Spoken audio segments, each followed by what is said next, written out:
Okay.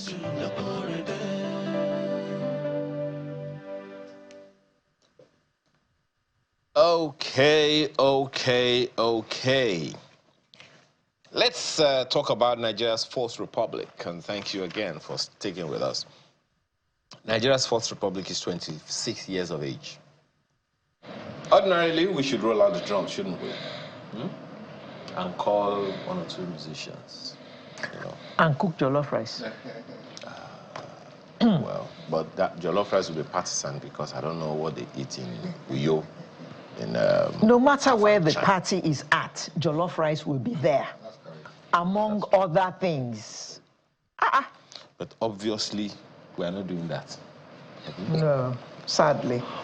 It sounds or feels or seems like democracy remains on shaky ground because the pressure groups that fought for it, the civil society organizations, various unions, and everyday Nigerians tend to have largely abandoned their civic duties, leaving politicians to dominate the landscape. In hindsight, stakeholders must now collaborate to rescue Nigeria's hard-earned democracy. Question: how? Conversations around that this morning with three gentlemen joining us this morning. Dr. Monday Ubani is a senior advocate of Nigeria. He's right here in the studio with us. Thank you for joining us this morning. Ayo, thank you. Also, we have Mr. Idoriyeng Enang, who is a business and a strategic thought leader. Thank you for joining us this morning. Thank you, Ayo. Morning. We also have with us, joining us virtually from California, USA, Dr. Toye Shobande, who is a strategic leadership consultant. Thank you for joining us this morning, Dr. Shobande. Good morning. Thank you for having me. Okay. Thank you. Let me begin with you, Dr. Ubani.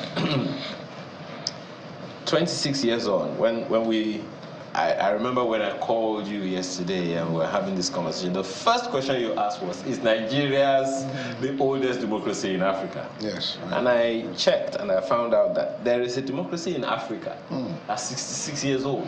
Correct. Botswana. My shock was shocked. Yeah, 1966, as far back.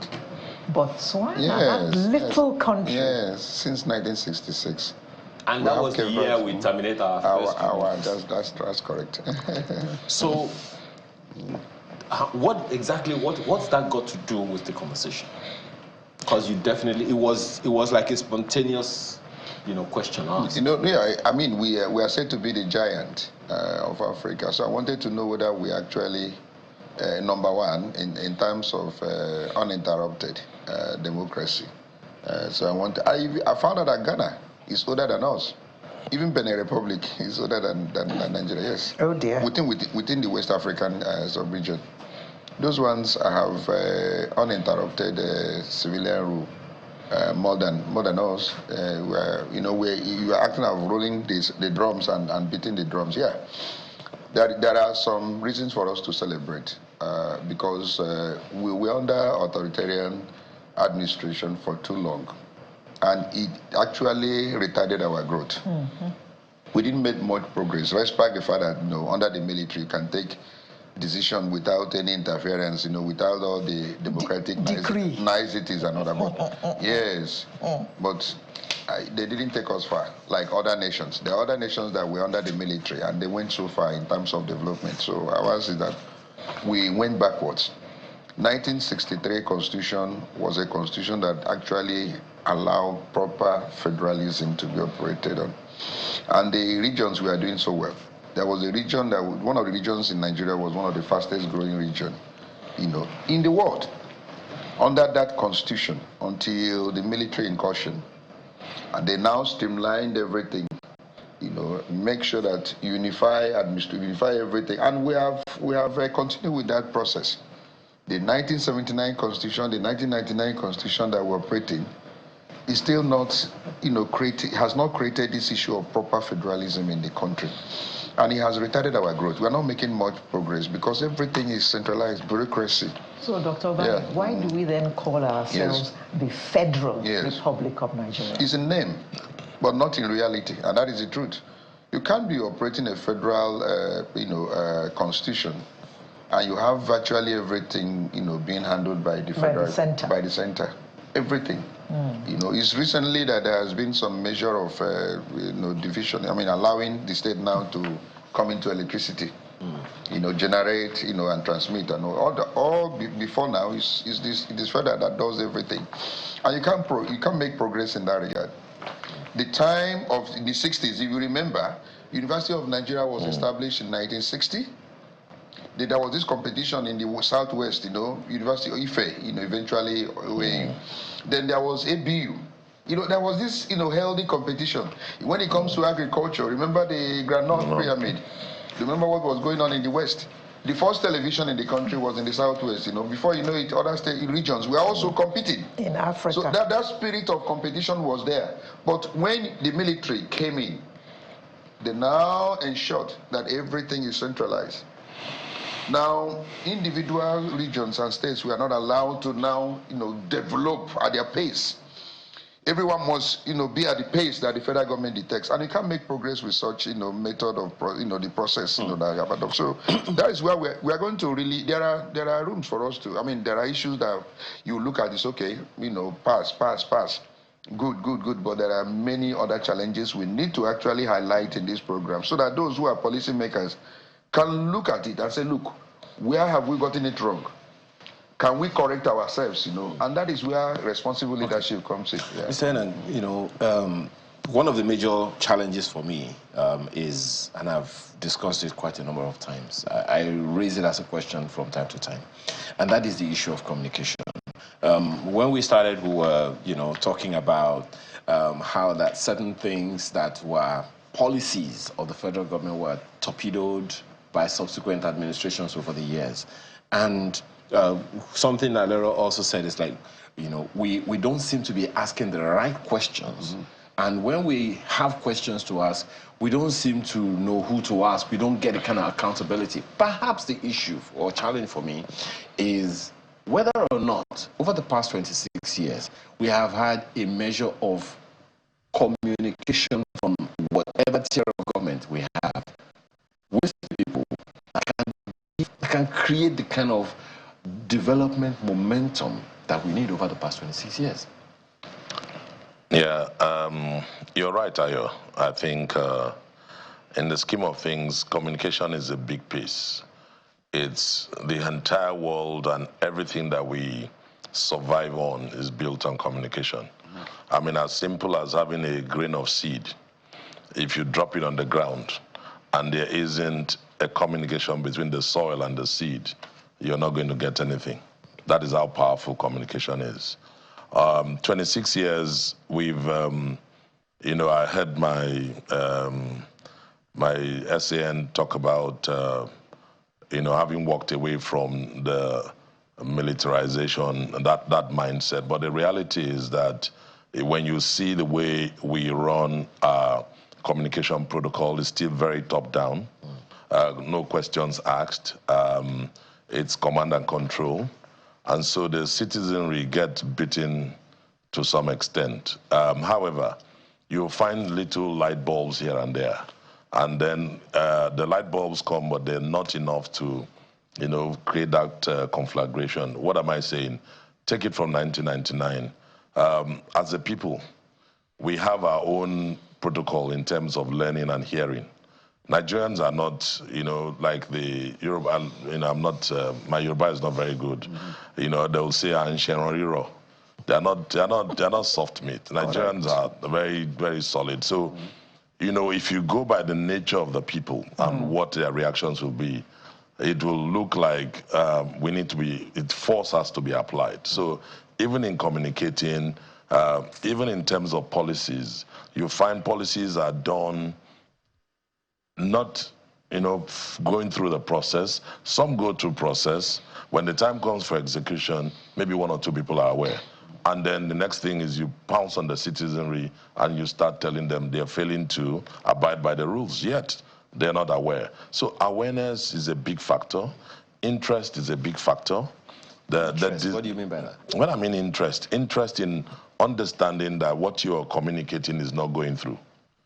And I think we still have that running in our system. Is there even an attempt or a plan to communicate or just to pass information? I think that's also been mistaken for a while. Part of what may happen, and I've heard many colleagues and friends of mine, we've opined that when you have a Ministry of Information, there's a difference between a Ministry of Information and a ministry that will have the citizenry by way of citizen engagement. So what is your objective? We have Ministry of Information, and what do we inform? We throw out, the protocol goes out, and we expect everybody to development. There's a development index at different levels, whether a toddler, whether a kid, whether a young, and all the way to an adult. Even adults have varied degrees of learning. So I do not think we've synthesized that.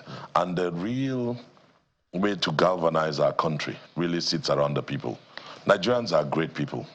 Nigerians are absolutely fabulous. I've had the privilege in several, across the different corporations I've had the privilege to lead or work with. And you find Nigeria is just one country that stands out. I mean, when I talk Nigeria, I'm talking about the people. However, how come we do so well when we are in a certain setting and when we come home, we do so poorly? Big question. It's a question. Some of the questions to be asked again this morning. Dr. Shabande, it's often said that any kind of democracy is better than a military government. No matter how bad that democracy is, it is still better than a military government.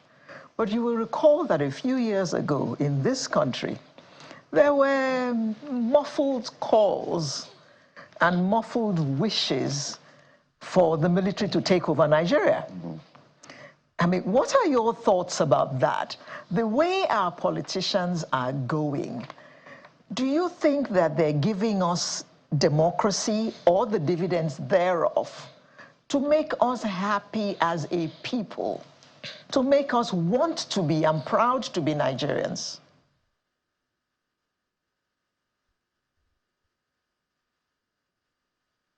Dr. Shabande? He's speaking, but we're not hearing. I think you need to unmute, please.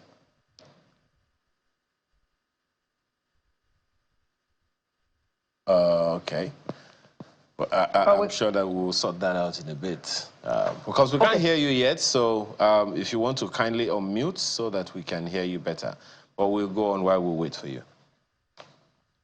Dr. Obani. Beautiful question. Would you like to react to that? Yes. The democracy is still better than, honestly, if you ask me. It's sometimes out of frustration when you are not getting the dividends, of those things, that you are supposed to enjoy under democratic regime. Then you now begin to, long for, military regime where you think there are actions, but those actions are not well-rooted action. They are not fundamental. They actually take you backwards. I will prefer civilian. I will prefer democratic institutions and democratic governance, to military authoritarianism. That's me. No matter whatever you think you could enjoy under the military regime, if we have responsible leadership under civilian, responsible leadership, that is what is, that is actually like, if you have it, you enjoy everything that you need to enjoy. My take, when a new government comes in, I would expect a new government to say, okay, what the previous government, what were the errors? What were they doing? They were not doing right. What do I now have to do in order to, make the people that have elected me very happy? You may talk about, making somebody happy. Yeah. The Bible even says that when the righteous is upon the throne, what happens? The people rejoice. There must be evidence of the fact that, oh, you have elected me and I owe you that responsibility of giving you back good governance. Then what are the errors we need to omit? Now, we believe that we have oil, crude oil, in very large quantities. And then God knows that God, gave us that for us to, enjoy as a nation. I see no reason why, after how many years we got political independence, we have not been able to have a functional refinery as a nation. I see no reason why I want to drive from Lagos to East, I cannot drive on a smooth road. I'm now in Abuja, you know, it's only Abuja, maybe Akwa Ibom, you can talk about good roads. I'm a student in Babcock. I'm almost running my program up. I can't drive from my house in Magodo to that particular school on a smooth road. Your car will be, why? Going to East, you can't go to Abuja. Traveling by road, my brother, I prefer going by, you know, to flying. Because you see beautiful scenery when you are driving, you know, but you can't do that anymore. One issue of insecurity, and then the roads are not even. So I'm saying, what are the leaders doing when you come in and say, okay, these are the errors committed by the previous government, I want to correct it, and then you address them and begin to address them. And the issue of electricity, why can't we have uninterrupted light? You know, for almost maybe 18 hours, you know, if it's not 24. Why is it impossible? Other nations are enjoying it, you know, we're richer than them. So this issue of, you know, military coming in and all that, I won't advocate for it. It's out of frustration, you see, Nigerians.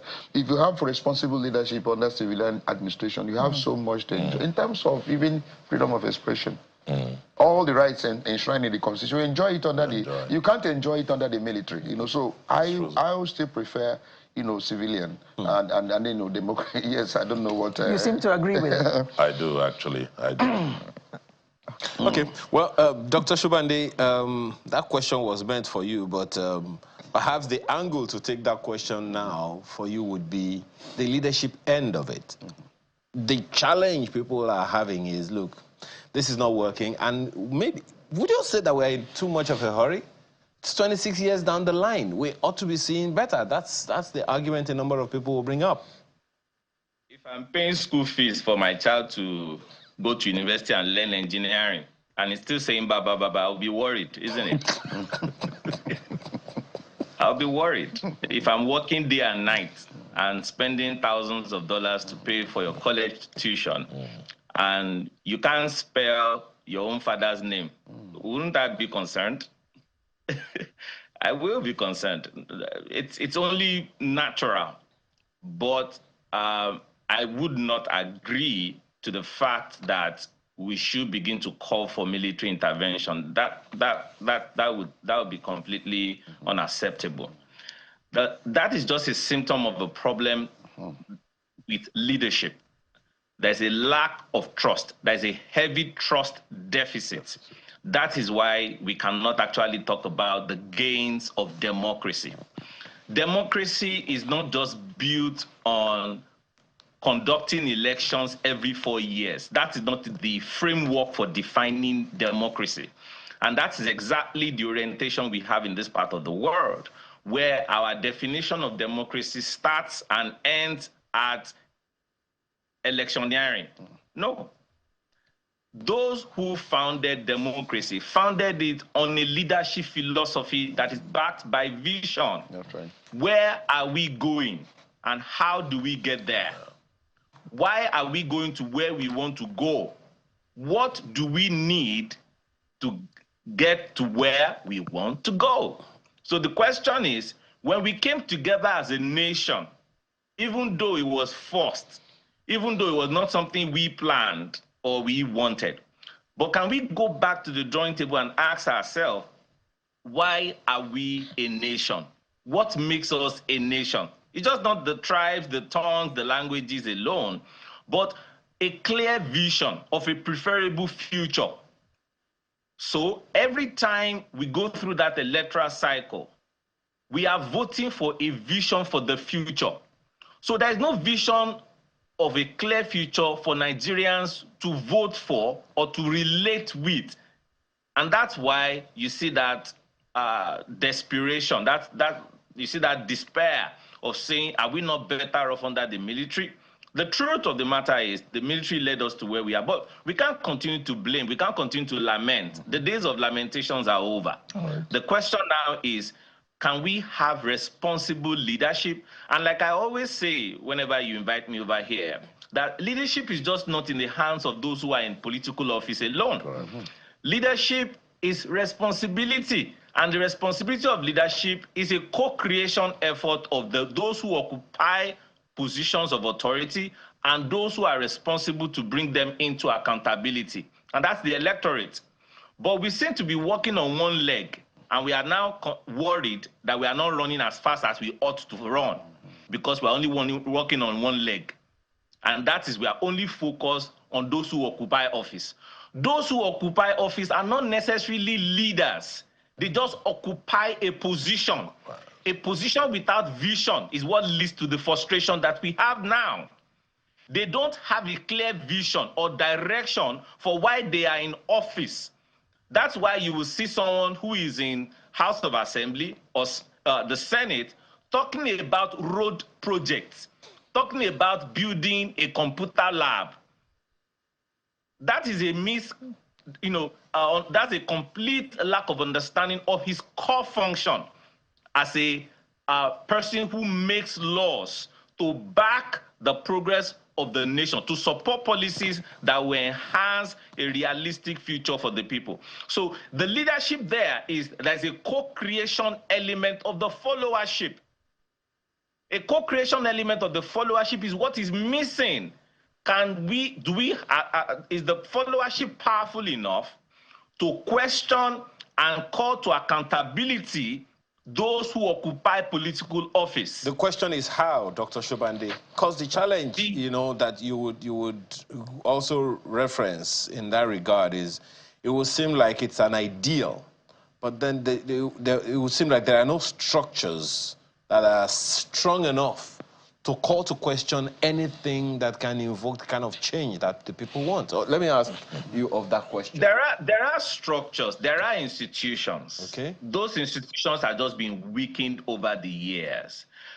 The institution where you could actually, not just only from the constitutional provision, but where, for example, in the case of checks and balances between the three arms of government, the citizens have a right to call for some things that probably it's impeding the will of progress. For example, there's been a debate over the fact that professors these days do not have enough in their pension to take care of themselves. And there's a cry over the fact that legislators and those who are in the executives are getting a lot of remuneration for themselves. Okay, can we go to court and ask for the clear implementation of the provisions in the Constitution or in our laws that makes room for implementation of remuneration for those who are in political office? There's so many gaps. There's so many areas. All right. Let me bring the same question to Mr. Anna, but this time around, there's something that he spoke about, coming up with the right kind of infrastructure and all those things. A good number of people who made that call, based on the question that Lero asked Dr. Ubani earlier, is that, look, some of the most durable infrastructure that we use today, they were constructed by the military. The most daring ones, so to speak, except for now that the president is, embarking on this coastal highways and all of that. The third mainland bridge, for instance, was a moribund project until the Babangida administration came and said, we're going to complete this. And maybe one or two others like that. And ask project management, the Chartered Institute of Project Managers, they will tell you that there are more than 50,000 abandoned projects all across the nation. So when we're talking about infrastructure, social infrastructure, and human development, over the past 26 years, is it yay or nay? Is it hue and cry, or boom or gloom or doom? Ayo, you've asked me a very serious question, and I'd like to turn the apple cart. Is this item called infrastructure that has put us where we are? Beautiful bridges, build roads, but we don't build the people. The people you do not build will end up destroying whatever infrastructure you put together. So we pump a lot of money building these majestic edifices. And by the way, it would be nice to take account of the supposed infrastructure versus the ones that are abandoned. Government has not really operated as a continuum. There's a lot of denial. But the minute we take on the people factor, I'd love a situation, and I know you might turn around and tell me this is, I'm wishing what may not happen. But think about it for a moment. Doc, walk with me, and Alero. that we had an administration that will come in and say, for 4 years, this is about, the campaign, and the vision is we want to go through a massive reorientation. We want to have that transformational mindset. And what it means is, it means that people are old habits or mind traps, mindsets have to be, brought down, and new habits will be formed for us to have a transformational mindset. Wow. When we get there, through the 4 years, then we get into stuff that would have to do with the people structure, infrastructure. And that basically means that the people are going to go through some good education, understand that if this table is meant to house what you're putting on, that is its function. But if we don't do that and we keep building the tables, the people see the tables as their own source for firewood, and you can't stop them from taking it. I'll tell you what happened a couple of days back. I just came back from home to bury my dad. And my driver, Lekon, we were in Uyo, and he saw all the barricades there intact. Lekon's never been to Akwa Ibom. This was his first time. And he said, Oga, now, what is the difference between this thing having been destroyed? They're still standing. Basically, those barricades that you cross, yeah. on Atiku Highway, you and all of that, they're standing. But the ones in Lagos get smashed. What's the difference? Same people, same country. We are building infrastructure, not building the people at the same time. They will destroy it. So you ask yourself, which is better? That you invest in building the people, and then within the context of that, you now start making them. I like the fact that he talked about co-creation, letting them have that responsibility. So there's a role for leaders, there's also a role for the followership, and we see it as a joint project. But when you have a budget where someone says, I'm building this for you, and then you commission, without having commissioners in those that will use it, they will destroy it. That's it for me. Dr. Abani, yes. Please listen to this. This is 1983. Shagari's campaign promises. That's correct. Free qualitative education guaranteed. Electricity and water for every town and village. Effective medical services plus self-sufficiency in food production. Industrial transformation of Nigeria, and more houses for the masses. That's correct. 1983. It's 50. 42 years on, we are still campaigning, or the politicians are still campaigning the same things. So where should our confidence come? I mean, our confidence in democracy. What are we getting out of this democracy that we're talking about, that is this old and yet hasn't given us any of the promises made to us? Recently, there was this particular bill before the House of Reps, issue of compulsory voting, because there was... Did you have to go there? Yeah, because the apathy was becoming very, very dangerous. That if they don't take any step, it will come to a situation where at every election cycle, you will have 1 or 2 persons only coming to vote. And that is more dangerous. So they thought that the only way to solve that, let's make it compulsory. But the people said no. Try as much as possible to do the normal electoral reforms. Let the vote of the people count. You don't need to force any person. People will ordinarily troop out to go, and that's what they're saying, right? Look at the promises that were made in 1983, and as I speak to you, this is 2023, and we're still saying the same thing all over. And things are not getting better. When I was in the university in 1983, I saw white people in University of Nigeria and Nsukka. I saw white people, Indians, students. Yes, students. Yeah. Yes. You can't see any of them anymore. Our students are actually going abroad, even people send, as far as starting from primary school in UK and all that countries, because the educational system has actually collapsed. The same with health. The same with all the basic infrastructure. You were saying something or was it my brother saying, sometimes Nigerians will begin to look at the legislator and say, you know, you are talking about road and all that, that they should concentrate on lawmaking. But the point is that the reality is that if you go and concentrate on lawmaking without having any visible infrastructure in your constituency, you are not going back there. They will not re-elect you. You see, issue of, you know, our orientation. Education. Thank you. Orientation. Yes. What he's talking what about. I agree with you. Yes. You know, because the deficiencies are much. We have so much deficiencies in the entire system. So you're not looking up to a legislator now to be the one to come and give light and, you know, and all that. Give water and all that. Yes, that's not his job. That's not a good role. That's a wrong, you know, role assignment you have given to a legislator because of the deficiencies. So what we're saying is that those promises were made.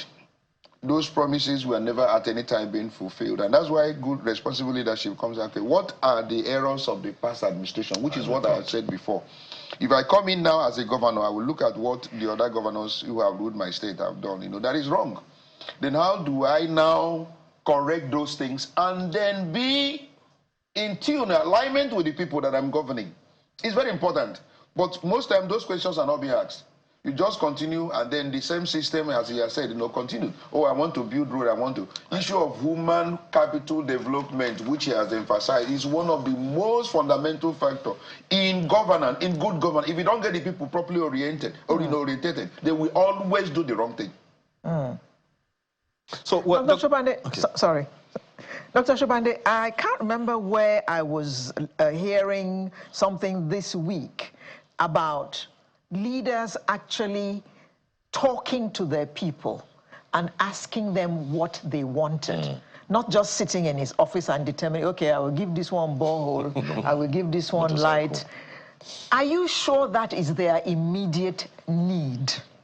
Shouldn't they be liaising with us and asking us what our needs are so that they can give us what we need at every point in time? Yes. That's the ideal thing to do. The real needs of the people and the felt needs of the people. But because those we have in political office are not even trained, they are illiterate when it comes to leadership capabilities.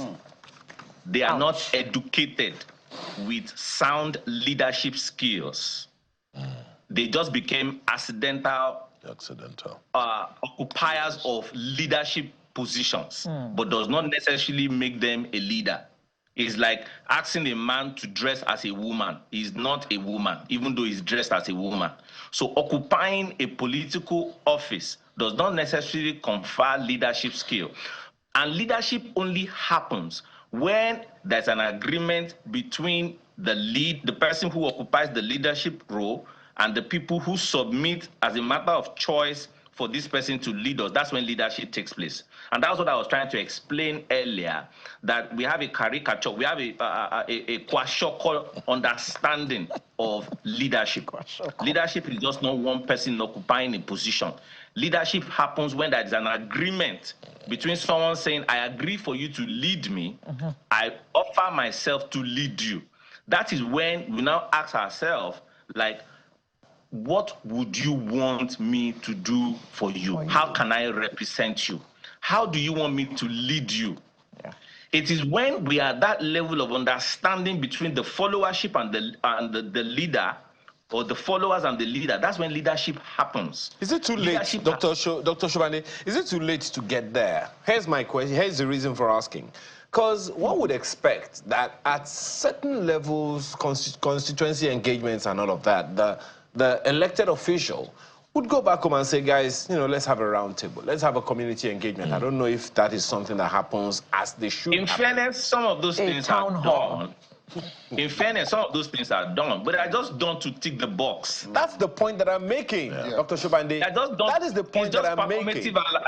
It's just performative, just to tick the box and to put it on social media, like Chief talked about. That look, if a senator does not do road and do pipe bomb water, they will vote him out. I completely agree with you, sir. You are very correct. So the truth of the matter is that the real engagement is not part of our culture. Real engagement of hearing what the people are saying is alien to us culturally. That also Our raises leadership another question. culture My is sincere transactional. apologies, Dr. Shobande, for butting in. Yes, That sir. raises another question of whether or not you say that the leaders are not educated, politically educated, leadership education. I agree with you.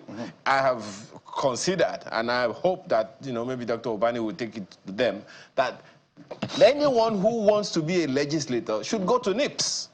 At least go there, sit down for a number of months and all of that. But how about the electorate? 26 years ago, a good number of the people who are in government today were not in government 26 years ago. So what is the level of political education in the system so that people can grow into the leadership over time, as opposed to being alien? Yes. That's our greatest deficit, the lack of political education for the followership, the level of ignorance as to how governance work. I tell my friends in the diaspora, this savior instinct that you think you are better than the average Nigerian politician is not the best. Especially when you lash at politicians, you criticize politicians, you condemn them. I said, let's put you in the office for just 2 weeks and let's see what you will do. People don't understand how governance works. You can't have this superior attitude and criticize politicians, condemn them, without having an understanding of the intricacies involved in governance.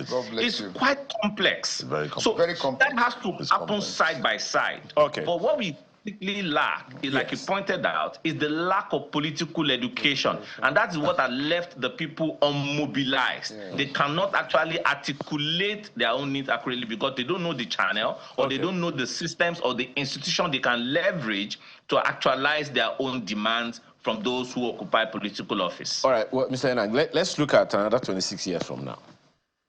What do you see? If you ask me, I just asked you. If you ask me and give me a canvas, the first thing I'll do is look at, I'll disrupt the entire structure. What do I mean? You know the days we used to play Ikoso, an inverted triangle. Today we are inverted, meaning that you have resources are being panned at federal level, state, and then local. What I would do next 26, starting now, will be let's flip that around. Give more resources to local. Whatever local has, give it to federal and maintain state. Why? If you look at development, we cannot develop until we get to our county level. I live in a particular estate. We live in a world where we make laws. I can tell Dr. Bani, when you come to my estate, you need to call me. The estate has agreed that you must call ID for you to get a pass, for you to get in. Now, you come into the estate says to you, we don't want any religious activity, and they lock it down. And whilst in that estate, they will levy every person, every household, we need to fix this street. That's right. And so we are going to pay X, Y dues, and there's a governance structure. Elections are held. Now, if you come in as chairman and your board, your exco, whatever we want to call it, you don't fix those things. The next time around, if you want to secure a second term, folks are going to tell you that guy is not going nowhere.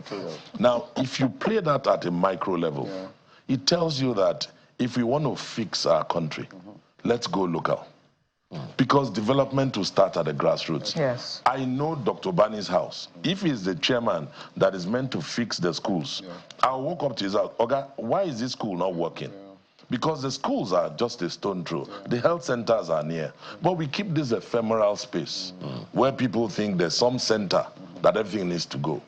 If the next 26 will work, we need to turn that inverted triangle upside down. Okay. Start with the local government. Start local. Dr. Bani, 26 years from now. Supreme Court decided that the local government administration should be autonomous and that all their monies every month should go to them. Almost a year plus. That particular judgment has not been complied with. As I said, if you really want to get Nigeria working in terms of infrastructure, in terms of security, in terms of everything, get governance at the local government functional. The moment you get government at the local government working, because everyone is a You are an inmate. You are a person. You come from a local government. I come from a local government. Yeah. Mine is equal, no? And I want to hold my local government chairman responsible because the money comes to me and say, this money that I have, what are you doing with it? But the money doesn't get to him. All over the country. And we're all keeping quiet. So how do you want Nigeria to really develop in 26 years why governance at the grassroots level is not functional? It's dead, completely moribund. Okay. They come every month to come and collect money and then disappear because the governors will just give them, oh, okay, go and settle salary. Oh, this is for you for your security vote, and that's it. They won't give them what has been given by the federal government to the local government. And the Supreme Court did. Attorney General of the Federation went to court. Supreme Court said up till now they are still talking about opening up an account. Nobody has opened an account in order to transfer those monies. So the moment Nigerians wake up, issue of leadership, the electorate, and say this is a country we want working and we want this thing to work, Nigeria will work. The leaders may not ordinarily, voluntarily want to make Nigeria work, but the electorate can make Nigeria work, and all of us must do that role. Dr. Obani, this thing you have just said will make the president like a figurehead, the governor like a figurehead. But every Nigerian wants to feel important. So, I mean, why do you want to let only the local government be working? No, I'm not saying that local government should be working, others should not be working. I'm saying give them their money. Service. Let them begin to do what they're supposed to do at the local government level. The state also has function, function defined by the constitution. The federal government has a function. Let every tier of government be working. Actually, that's what I'm saying. Because I'm surprised that we're even talking about because it has worked before. Yes. In the third. Yes, I agree with you, sir. He did. All right, Dr. Shobande, you have your last words. 26 years from now, Nigeria's democracy, what's in your crystal ball? Decentralized power. Same thing. Reduce decentralized power. Cap financial expenses of those in political office. Make it unattractive financially. All political parties must publish their sources of income and expenses every year, and it must be audited by an international audit firm. We want to know how political parties are being funded. If we know what they are spending money on, and everyone who runs for office must always be audited publicly. Whether you are a local government chairman or you are a governor, you must be audited publicly. There are two. Lastly, you must declare your source of income. How did you make your money? And it must be legitimate. That's right. That way, we will stop electing crooks and miscreants and looters government. That's what I want to see in 26 years. It just reminded me of something that happened recently in Ghana. That hurt. That the president of Ghana announced it. And was saying, if you receive a gift, you declare. Thank you so much, gentlemen, for your conversation this morning with us. Dr. Toye Shobande joined us from California, USA. He's a strategic leadership consultant. We've also had Mr. Idoreng ID Enang, business and strategic thought leader. Thank you for your time. Thank you. As well as Dr. Monday Ubani, a senior advocate of Nigeria. We appreciate your time this morning. Ayo, thank you. Thank you so much. Thank you, Alero. Okay. Thank you for having us. Thank you. When we return, we talk about building Nigeria from ground up. Dr. Adeyemi was saying on TV, I think last week, that look, if you want to see a better Nigeria today, start from, in 30 years, start from today. How are we doing in that regard? That's part of what we're talking about next. Education.